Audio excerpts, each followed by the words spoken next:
The thought of the American dream has many definitions and interpretations, and is extremely subjective. If you refer back to when America really first started, then you would go off the original Declaration of Independence, where it was proclaimed that the American dream was life, liberty, and the pursuit of happiness. If one goes on this original thought, then the American dream would be freedom and bliss, which in my opinion is an unrealistic version of what a dream is. Sure, it sounds great, but at some point one has to face reality and come up with their own dream. Being an American citizen, we get the right to choose what we want to do in life to better ourselves.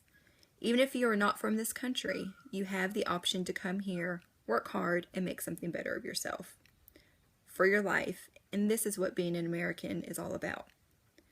One, of course, has to put effort, heart, and soul into these things in order to accomplish their goals. The phrase was first used by economist James Adams in his book, The Epic of America, written in 1931. Adams believed it was that dream of a land in which life should be better and richer and fuller for everyone, with opportunity for each according to their ability or their achievement. According to Walt, the American dream was born with our Declaration of Independence, and it was established with our Constitution. Yes, it has survived for more than 2 decades, even in the worst of times. I want to share with you why, even in these difficult economic times, Americans and immigrants alike still believe that a good life can be made through a clearly defined goal, hard work, and good old-fashioned American values. I believe that everybody has an equal opportunity, and yes, in some areas the opportunity could change based on religion, color of their skin, and even their accent. With this being said, there are still so many hardships for many people, even in the 21st century. We have made many strides throughout the years to overcome these hardships, but yet certain people keep running into roadblocks because of their heritage. For example, immigrants are still having an extremely difficult time finding what they originally came here for, which is the American dream. Misconceptions about immigrants, which include low skills, no education, and that they are all criminals, are several reasons that keep immigrants from reaching their personal goal of why they came to America.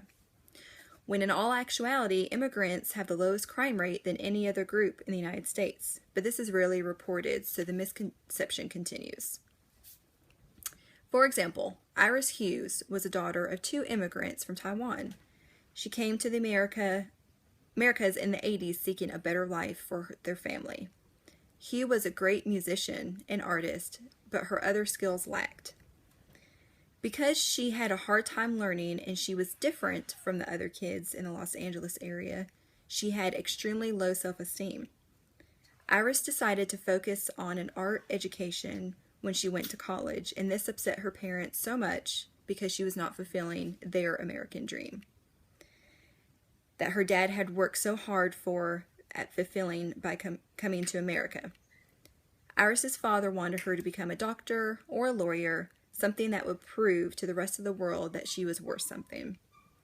Iris decided against her father's wishes and is now fulfilling her own American dream of completing her master's in fine arts from Columbia University. And she helps other exchange students fulfill their own American dream as well.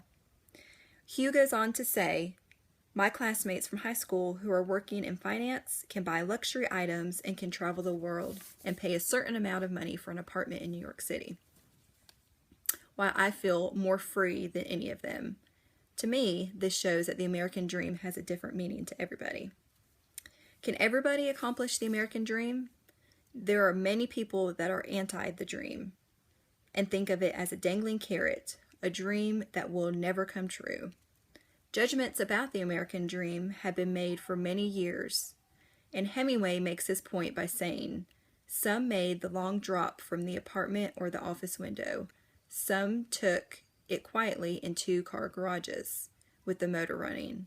Some used the native tradition of the Colt or Smith & Wesson. Those well-constructed implements that end insomnia, terminate remorse, cure cancer, avoid bankruptcy, and blast an exit from intolerable positions by the pressure of a finger. Those admirable American instruments, so easily carried, so sure of effect, so well designed to end the American dream when it became a nightmare. Their only drawback, the mess they leave for the relatives to clean up. To me, Hemingway is saying that someone's American dream can quickly turn and become their American nightmare in just a matter of seconds. So to put one's hopes and dreams into one thought is not only ridiculous, but self-diminishing. Walt Whitman had a dream of a whole different kind and referred to people's souls and spirituality being the ultimate American dream. He explains himself by saying that someone is the all and the idea of all with the accompanying idea of eternity, of itself the soul, indestructible, sailing space forever, visiting every religion, as a ship the sea, and again the pulsations in all matter, all spirit, throbbing forever, the eternal beats in life and things, wherefrom I feel and know that death is not the ending, as was thought, but rather the real beginning, and that nothing ever is or can be lost, nor ever die, nor soul, nor matter. In this statement, Whitman refers to death starting the real dream, and that life really does not begin until after death. This goes to prove the theory of the American dream is not just one thing, and it has a different meaning to every single person on this planet. Fitzgerald explains his roundabout version of an American dream in The Great Gatsby by glitz and glamour throughout the story, by ultimately, in the end, there is a tragic death and all dreams are gone. He shows throughout that America is beyond obsessed with wealth and that we are willing to let it rule our life. You begin to hope at the beginning when you read all about the races having the same opportunities as everyone else. Gatsby's version of the ultimate dream is captured by Daisy's love and attention. Fitzgerald writes, as the moon rose higher, the inessential houses began to melt away, until gradually I became aware of the old island here that flowered once for Dutch sailors' eyes, a fresh green beast of a new world. Its vanished trees, the trees that had made way for Gatsby's house, had once pandered in whispers to the last and greatest of all human dreams. For a transitory, enchanted man must have held his breath in the presence of this continent, compelled into a contemplation that he neither understood nor desired, face to face for the last time in history, with something to show for his capacity for wonder. So the judgment of the American dream, in my opinion, is that it is extremely short-lived. So in my argument, there's one true ultimate dream, and there are too many interpretations to even call it a dream.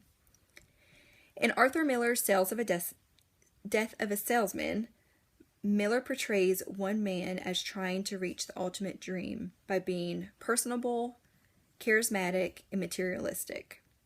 Miller's fictional character, Willie, struggles with identity in who he thinks he should be as a person to fulfill the ultimate American dream. His work ethic of being liked in that if he is popular, then all is right in the world. And he has achieved his dream.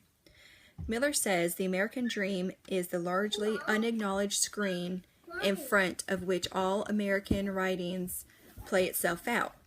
Whoever is writing in the United States is using the American dream and as an ironic pole of his story. People elsewhere tend to accept, to a far greater degree anyway, that the conditions of life are hostile to man's pretensions. Willie's struggle with family relationships and personal identity throws him into a downward spiral when he cannot reach what he sought after for. The story unfortunately ends in tragedy for Willie, his family, and all of the readers of Death of a Salesman that were looking for Willie to accomplish his American dream. Another example of how others portray a dream would be a current event that just happened this week. Too many Americans this month, their hope of the American dream was diminished because of the election. Millions of voting Americans hung their hat on the fact that their president would win and change the world and all their dreams would come true. For some, this dream happened, but for others, it was an American nightmare. Emily Dickinson points out her version of the American dream by educating herself in a world where women of that era did not have a higher education.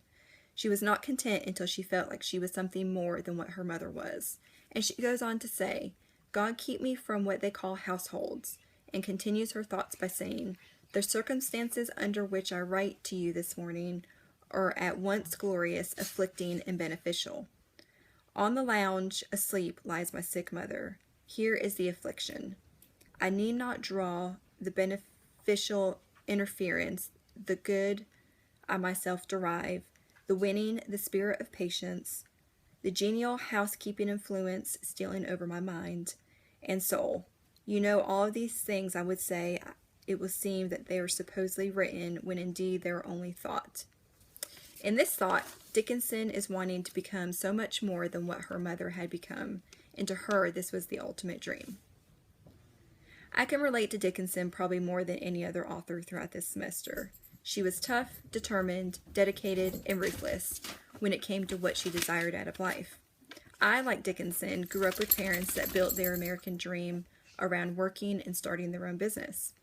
I remember many nights sleeping on their couch in the employee break room at their business, thinking that if I had kids one day, that they would be my number one priority, not my work. As I have gotten older, I have worked my way through college, bought my first house at the age of 18, and now pursuing my Master's of Business Administration, all with 3 kids. So did I stick to my goal of the American dream as a child? Yes and no. As I grew older, I think I tweaked my personal American dream to accommodate what works best for my family. My children have grown up with a mother that was determined, motivated, and was not willing to give up for anything. My dream is for my children, especially my daughters, to grow up with the same determination and to not let any obstacles stand in their way. My dream for my son is for him to be as strong and independent because he saw his mom with those same attributes. After reading so many takes on the American dream, one really starts to think about themselves and what the true meaning is. To me, it just goes to show that there are so many versions of the American dream. And truly, anybody can achieve it if they put their mind and determination into it. As I read through all the stories these past 5 weeks and read all of the authors' own versions of what their interpretation was of the American dream, I realized that there really is no right or wrong answer. Thank you.